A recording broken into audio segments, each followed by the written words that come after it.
Hermanas y hermanos, sean todos ustedes bienvenidos y bienvenidas a este nuestro quinto encuentro de laicos y laicas franciscanos de la provincia de San Pablo Apóstol. Recordemos el nombre de estos encuentros, de esta propuesta formativa, que es un itinerario para conocer a Francisco, el seguidor de Jesús. Recordemos que en nuestro encuentro anterior, Francisco se embarca en esta empresa que es defender los intereses de la Iglesia. Recordemos que el Papa Inocencio III encarga a Gualterio de Brienne la misión de defender los intereses de la Iglesia debido a que está en conflicto con el Sacro Imperio Romano Germánico. ¿Por qué? Precisamente por la custodia del niño Federico, que cuando grande será Federico II. Recordemos que el Sacro Imperio Romano Germánico no está de acuerdo con que el Papa asuma la tutoría de este niño, pues el Sacro Imperio Romano Germánico sabe que Federico será el heredero del reino de Sicilia y posiblemente será el emperador del Sacro Imperio. Es decir, están en juego los intereses, por eso el Sacro Imperio lucha por tener la custodia del niño, que quedará a cargo del Papa Inocencio III. Bien, Francisco se embarca en esta empresa por defender la iglesia y va a la ciudad de Spoleto. Parece ser que la ciudad de Spoleto era como un centro de preparación para los caballeros que iban a la guerra, y mientras Francisco está en la ciudad de Spoleto tiene una visión, la que se llama la visión de Spoleto, cuando una voz le dice a Francisco: Francisco, Francisco, ¿a quién quieres servir? ¿Al Señor o al siervo? Y Francisco le dice: al Señor. Y la voz le dice: entonces, ¿por qué sirves al siervo?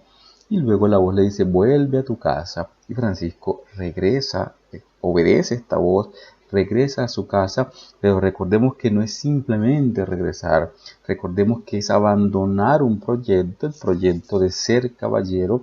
Es igualmente desperdiciar todo lo que ha invertido el padre en las armaduras, en el caballo, es desilusionar incluso una ciudad que veía puesta su confianza en los jóvenes que iban a la guerra, y ven como este joven Francisco regresa sin haber hecho nada. Cuando regresa de la guerra no sabemos la reacción de la gente, lo que sí sabemos es que sus amigos lo nombran el jefe de las fiestas, y Francisco, a pesar de que acepta ser el jefe de las fiestas, a pesar de su talante alegre, vemos que lentamente se empieza a alejar de sus amigos y empieza a buscar lugares apartados. Mientras busca esos lugares apartados, aparece la figura de un amigo especial. Algunos se atreven a decir que es Fray Elías. Realmente no sabemos cuál es el nombre de este amigo, pero este amigo lo acompañará en la búsqueda de la soledad. Es un amigo que conoce estos cambios interiores que está experimentando Francisco. Sin embargo, lo acompaña y respeta esos espacios de soledad en los que Francisco ora en lo íntimo a su Padre. Es importante reconocer que estos espacios de intimidad, estos espacios de soledad, le permitían a Francisco orar en la intimidad. Otro elemento que también nos permiten identificar las fuentes franciscanas es que Francisco empieza a vivir una especie de vida ascética, en la que se preocupa y ponía gran cuidado en mortificar la propia carne. De esto no debemos extrañarnos, porque es una práctica propia del medioevo con la que Francisco empieza, como lo he dicho, a hacer una vida, a experimentar una vida ascética. Lo interesante es que esto lo hace cuando aún no se había apartado del mundo, ni en su vestido, ni en su modo de vivir. Es decir, hay algo interiormente que lo está llamando al cambio, aunque aún no se ha alejado totalmente de lo que podemos llamar así sus búsquedas.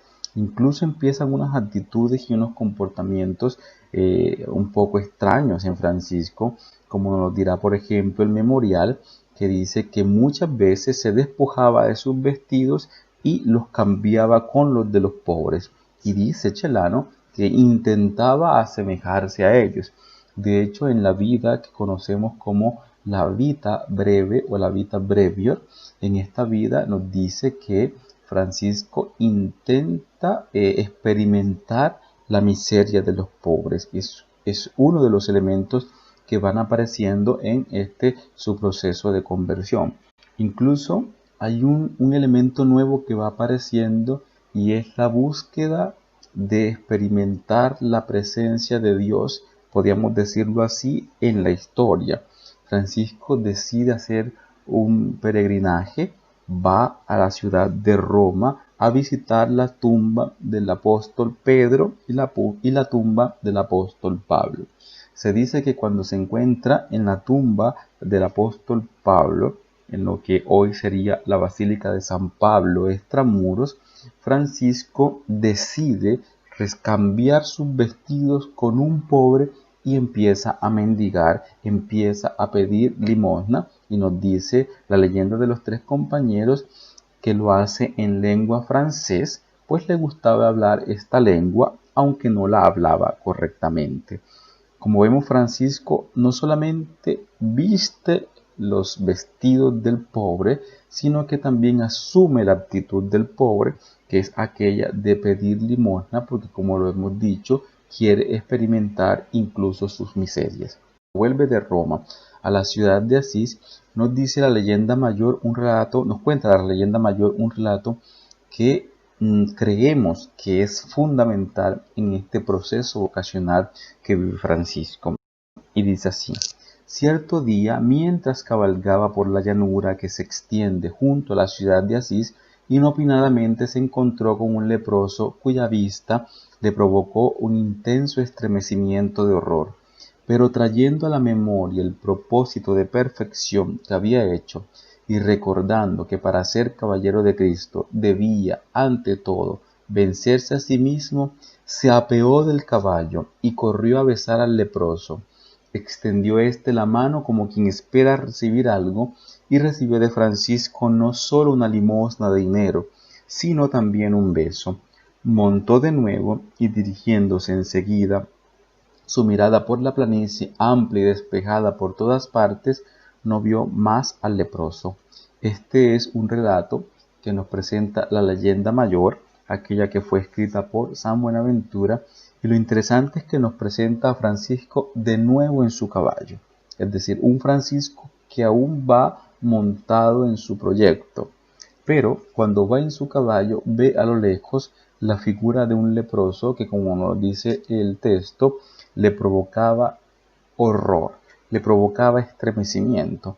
Podemos decirlo en sencillas palabras, le provocaba asco ver los leprosos. Pero tiene un propósito interior, y es el propósito de ser caballero de Cristo. Y como él mismo lo dice, para ser caballero de Cristo debe vencerse a sí mismo. Es así como para vencerse a sí mismo decide bajarse del caballo, y este elemento es interesante porque bajarse es expresión ya de un cambio, es prácticamente ponerse al mismo nivel del leproso. El leproso espera recibir de Francisco una limosna, pero más allá de recibir una limosna, dice el texto que recibe un beso. Es decir, un beso que será la transmisión de la vida, un beso que será la transmisión de la ternura, un beso que será también la transmisión de la igualdad, de la hermandad con este leproso. Dice el texto que se vuelve a subir en su caballo, como quien dice, se vuelve a subir de nuevo a su proyecto, y el leproso se le desapareció a pesar de que Francisco iba recorriendo una planicie. Parece que este encuentro con el leproso es fundamental. Parece que este encuentro con el leproso marca un cambio en la vida de Francisco, a tal punto que al final de su vida, cuando escribe lo que nosotros conocemos como el testamento, hará memoria de ese evento y dirá esto: el Señor me dio de esta manera a mí, hermano Francisco, el comenzar a hacer penitencia, porque como estaba en pecados, me parecía extremadamente amargo ver a los leprosos, y el Señor me condujo entre ellos y practiqué la misericordia con ellos. Y al apartarme de los mismos, aquello que me parecía amargo se me convirtió en dulzura del alma y del cuerpo, y después me detuve un poco y salí del siglo. Es interesante cómo esta memoria, que puede ser de entre el año El recuerdo puede ser del 1207, 1208 aproximadamente. Luego en el 1226 lo recordará de tal modo que parecería que Francisco estableciera una relación directa entre hacer penitencia y hacer misericordia. Parece que son dos experiencias que van absolutamente unidas, porque solo se hace penitencia, es decir, solo se vive la conversión cuando se es en grado de hacer la misericordia, de practicar la misericordia. En ese sentido, el encuentro con el leproso parece ser que es un punto de partida para aquello que será la transformación del joven Francisco. Es interesante también descubrir cómo las fuentes nos van presentando esa relación que Francisco establece entre el leproso y el Cristo, porque Francisco, así como muchos en el medioevo, saben que en la figura del leproso, son conscientes que en la figura del leproso es también la expresión de la figura del Cristo sufriente, del Cristo que porta sobre sí los sufrimientos de los pobres, que porta sobre sí los sufrimientos de aquellos que son excluidos de la sociedad. Yo creo que este momento de la vida de Francisco es tan fuerte, tan determinante, que no solamente se encuentra con este leproso, sino que a partir de este momento dice también San Buenaventura que les prestaba con benéfica piedad a los leprosos sus humildes y humanitarios servicios. Francisco empieza a frecuentar los leprosarios, empieza a frecuentar los lugares donde viven los leprosos y empieza incluso a curar, a lavar sus llagas purulentas. Creo que el mensaje de Francisco no se puede quedar en el siglo XII. El mensaje de Francisco tiene mucho que decirnos hoy. Hoy son muchos los leprosos que necesitan ser abrazados. Hoy son muchos los leprosos que necesitan ser acogidos. Y creo que la misión de nosotros, franciscanos y franciscanas, es establecer esa relación entre hacer penitencia, como lo hizo San Francisco, y hacer misericordia. Es decir, solamente yo puedo experimentar una conversión en mi vida cuando empiezo también a experimentar los sentimientos de Dios. Los sentimientos de Dios que se expresan en misericordia, los sentimientos de Dios que se expresan en la acogida de aquellos que son los excluidos. Entonces vemos cómo este Cristo que Francisco va experimentando, va encontrando, Cristo que va tomando carne en la carne del leproso.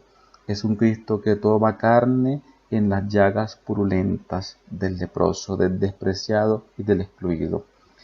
Bueno, hermanos, espero que nuestro quinto encuentro ayude también a despertar esta sensibilidad frente al excluido, y sobre todo se convierta para todos los que ven en este video en una ocasión y en una posibilidad también para redescubrir nuestra misión. La misión de hacer misericordia, de practicar la misericordia con aquellos que son excluidos y que son alejados de nuestra sociedad. Muchas gracias a todos ustedes.